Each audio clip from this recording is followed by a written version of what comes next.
లాంబరధరం విష్ణుం శశివర్ణం చతుర్భుజం ప్రసన్నవదనం ఝాయేత్ సర్వవిఘ్నోపశాంతయే. కృష్ణుడు అవ్వల తోసలకుడు అను మల్లరాజుని బలియని ఎడమ పిడికిట గుద్ది అవనిపై పడవేశను. చానూరుడు ముష్టికుడును కూల్పబడుటచే తోసలకుడు చంపబడగా ఎల్లమల్లరూ పారిపోయిరి. అవ్వల కృష్ణ సంకర్షణలు తమ ఏడువారి గోపాలర బలిమెమ్మై లాగి ఇద్దరు ఆనందభరితులై ఆ మల్లరంగంన ఇట్టట్ట దముక ఆరంభించిరి.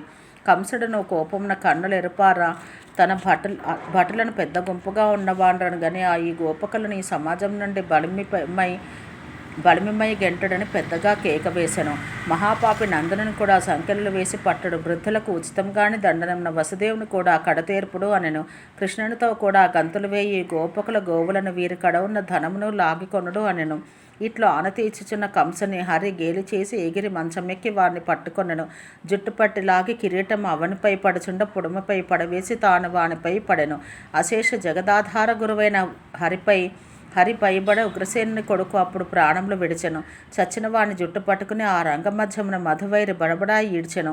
పెద్ద బరువున పడిన కంసుని శరీరమును ఈడ్చినడ కృష్ణుని చేత ఉన్న ఇనపగుదే పెద్ద జలప్రవాహం యొక్క వేగమును వహించెను. కృష్ణుడు కంసుని కూల్చినంత వాని తమ్ముడు సునాముడు ఎత్తిరాగా వాణిని బలరాముడు విలాసమాత్రముగా కూల్చెను.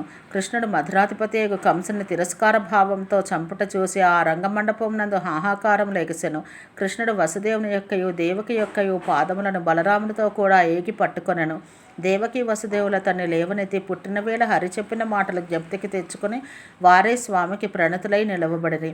అయ్యడ వసుదేవుడు ఇట్లనియను, ప్రభు బాధలచే కొమ్ములు దేవతలకు నీ దయచేసిన వరము మాపై అనుగ్రహం చే సఫలం చేయబడినది. భగవంతుని నిన్ను ఆరాధించి ఉంటని దాన నా ఇంట నీవు అవతరించితివి. దుష్ట సంహారానికే ఈ అవతారం. దాన మా వంశం పవిత్రమైనది. భూతముల యందు అంతర్యామి ఆ భూతంలో ఎల్లా నీవే అయి ఉన్నావు. నీ చేతనే భూత భవిష్యత్తులో ప్రవర్తించును. యజ్ఞములచే నీవు యజింపబడదువు. అచింత్యుడవు సర్వదేవమయుడవు నీవే యజ్ఞము యజించువాడను. యజ్వలకు పరమేశ్వరుడవు సర్వ జగత్ప్రభవ కారణము నీవు. నాకును దేవకికి నీ ఎడల మనసులో మా పుత్రుడవను ప్రీతి చే కలుగు భావం కృత్రిమం విడంబన మాత్రం. నీవు సర్వభూతకర్తవు. నీకు ఆది లేదు అంతము లేదు. అట్టి నిన్నొక మానవ మాత్రునిగా నా పుత్రుడని ఈమె పిలుచుచున్నది. ఈ సర్వము ఎవ్వని వలన పుట్టినది? అట్టివాడు మాయ కాక మా వలన పుట్టుట ఎట్లు సంభవము? చరాచర ప్రపంచం ఎవ్వనియందు ఉన్నదో అట్టివాడు మాతృగర్భమందు ఒడిలోనూ శయనించి మనుషుడై జన్మించుట ఎట్లు? పరమేశ్వర ప్రసన్నుడవగము. అంశావతార సాధన సంపద చే నీవే విశ్వమును బ్రువుము. నీవు నాకు కొడుకువు కావు. బ్రహ్మాది స్తంభ పర్యంతము మీ జగము మీ నుండి పొడమినది. పురుషోత్తమ మమ్మేల మోహింపచేసెదవు. మాయ కప్పిన చూపుచే నా బిడ్డవని కంసుని వలన జడిసి తిని ఏ జడపోలేని నిన్ను గోకులమునకు కొనిపోయి తిని అచట పెరిగితివి. నాకెలాంటి మమకారము లేదు. నీ లీలలు రుద్ర మరుదస్వి శతమఖాదులకేని సాధ్యములు కావు. అట్టివాణ్ణి చూచితిమి. నీవు విష్ణువు జగదుపకారం చేయట్లు వచ్చితివి. నా విమోహం పోయినది.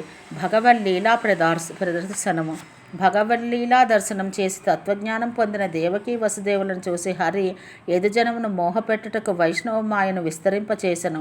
అమ్మా అయ్యా, కంసుని భయం చే ఎంతో కాలం నుండి అపేక్షతో ఉన్న నేను బలభద్రుడను మేము ఈనాటికి చూడగలిగితిమి.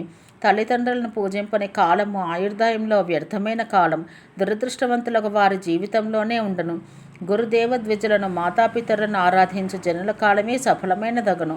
కంసుని పరాక్రమ ప్రతాపములకు పరవశులమై ఇంతకాలము ఈ ధర్మం తప్పిన మమ్మిద్దరును తండ్రి క్షమించము అని పలికి ఆ తల్లిదండ్రులకు ప్రణామములు చేసి యదువృద్ధులను కూడా వరుసగా యథావిధి పూజించి వారిద్దరూ పౌరజనమును గౌరవించిరి.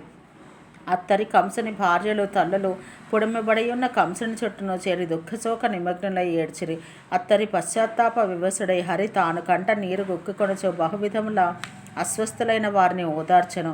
అవ్వల హరి ఉగ్రసేనుని బంధ విముక్తిని చేసెను. కొడుకును కోల్పోయిన అతన్ని స్వీయ రాజ్యమందు అభిషక్తుని కావించెను. అతడట్లో అభిషక్తుడై కొడుకునకును మరియు అప్పుడు కూలిన వారికి నీ ప్రీతకార్యములు గావించెను.